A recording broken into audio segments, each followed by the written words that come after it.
Bienvenidos. Hoy les hablaremos de la semiología. Y para esto mencionaremos a tres importantes personajes que hacen parte de su historia: Ferdinand de Saussure, Charles Sanders Peirce y Umberto Eco.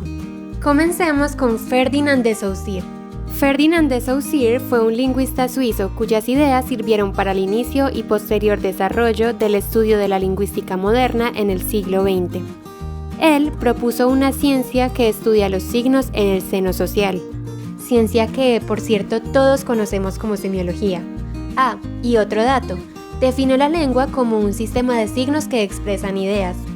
Y bueno, para que entendamos un poco más, hablando de signos, Saussure estableció la relación que guarda un signo con el resto de signos de un mismo sistema como paradigmática. Pero tranquilo, ya más adelante vamos a ver qué tiene que ver todo esto con lo que realmente nos importa. Y bueno, por ahora continuemos con un poco más de historia. También recordemos a Charles Sanders, quien es considerado el fundador del pragmatismo y el padre de la semiótica moderna o teoría de los signos, junto a Ferdinand de Saussure. Charles definió la semiótica como la doctrina de la naturaleza esencial de las variedades fundamentales de toda posible semiosis y trabajó más que todo sobre la definición del signo, la descripción del acontecimiento y además de esto, dividió los signos más minuciosamente. Claramente, él complementó la forma en la que Saussure proponía el estudio de los signos. Y ahora les vamos a presentar nuestro último personaje, pero no menos importante. Él es Umberto Eco, publicó el Tratado de Semiótica General y partió el concepto de semiótica en tres conceptos. El primero de ellos, la teoría semiótica, el segundo, la cultural y finalmente, la comunicación. Eco analizó el ámbito de los fenómenos comunicativos, los sistemas de signos, la negación de un código de códigos, la dialéctica entre códigos y mensajes, así como las relaciones entre el mundo de los signos y el mundo de las ideologías. Para Eco, esta lectura semiótica nos revela el mundo y sus códigos, donde el verdadero sistema de la cultura es la comunicación. Pero bueno, dejemos de hablar de historia y vamos a lo más importante. Cuando hablamos de semiótica y cuando hablamos de semiología, estamos hablando de dos términos completamente distintos. Al referirnos a semiótica, hablamos de la ciencia encargada de los estudios de los diversos sistemas de significación, más de las múltiples relaciones del signo en un contexto lingüístico. Y cuando hablamos de semiótica, nos referimos al intercambio de cualquier tipo de mensajes, siendo el signo el medio de comunicación por excelencia, porque este es el que permite la construcción de conocimientos compartidos. Hay algo bastante importante. Las relaciones sociales manifiestan en gran magnitud todo el proceso histórico por el que ha tenido que pasar toda la humanidad. Entre ellos, uno muy importante por cierto, la interacción comunicativa. Pero eso no es todo. Hay un dato curioso. Resulta que la comunicación social está prácticamente condicionada por la Segunda Guerra Mundial. Así es, todos sus criterios de información, los signos y los códigos. Esta fue la causante de producir el perfil de la semiótica hacia los signos y sus sistemas en los distintos procesos comunicativos que llevamos a cabo diariamente. Bueno, y ahora entrando un poco más en el tema, es bastante claro que a partir de la semiología se da un estudio de la comunicación. ¿Por qué? Fácil, por la interpretación de signos que se da, pues esta permite entender cómo se comunican las personas entre sí, es decir, es la vida de los signos en el entorno social.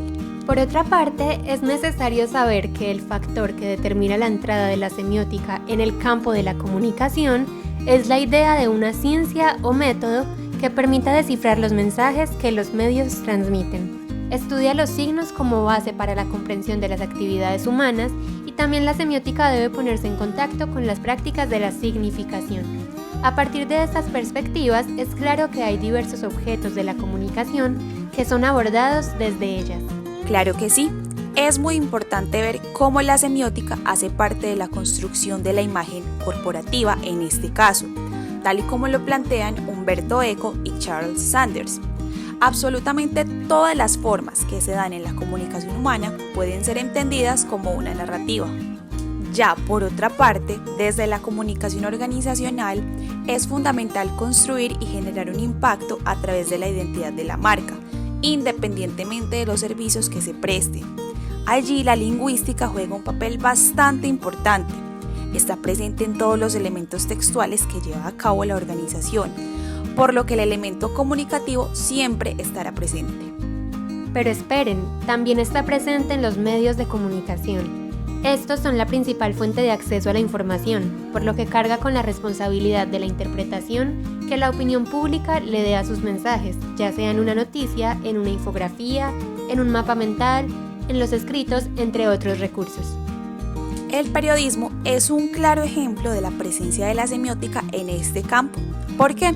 Porque es indispensable hacer un buen uso de los elementos semánticos que conforman todos los mensajes para así darlos a entender de la manera correcta. En el caso de la política hay un claro ejemplo en las campañas electorales, algo tan sencillo como tan cotidiano. Hay un mensaje que se transmite desde la identidad de la figura pública, construido y expresado a través de diversos signos. En este caso, la esencia y el discurso de esa figura política genera una imagen en la audiencia, lo que al final de cuentas determina si sus ideologías son aceptadas o no. Otro punto bastante importante en la realización de las actividades de la comunicación es la narrativa. Sí, así es. Desde la semiótica y la semiología es necesario resaltar que para poder transmitir un mensaje por medio de una narrativa hay que ir muchísimo más allá de únicamente utilizar los marcos conceptuales de otros campos y acoplar objetos de estudio. Es correcto y muchísimo mejor si se realizan los propios estudios bajo las fuentes epistemológicas de campos como la sociología, la psicología social, la antropología o la misma semiótica. Para finalizar, relacionemos semiología y fenomenología social. La fenomenología social permite construir un conocimiento acerca del mundo de la vida cotidiana. En este mundo, la comunicación se materializa en las relaciones interpersonales. Y recordemos que la semiótica, como decía anteriormente, es el intercambio de cualquier tipo de mensajes, siendo el signo el medio de comunicación por excelencia. Y bueno, a pesar de tener grandes similitudes en sus definiciones las dos, tanto semiótica como fenomenología, ven los mensajes y el intercambio de información de manera diferente, teniendo en cuenta, por ejemplo, la importancia y la base del signo como medio de comunicación para la semiología. Ambos ven a la comunicación como acción que conecta y une, y que es necesaria para la supervivencia. Sin embargo, la semiología va más allá y trata de involucrar los sistemas biológicos, mientras que la fenomenología social tiene como tope el ámbito social y humano. Las dos comparten un interés por el intercambio de la información que las une bastante. Esta es su relación.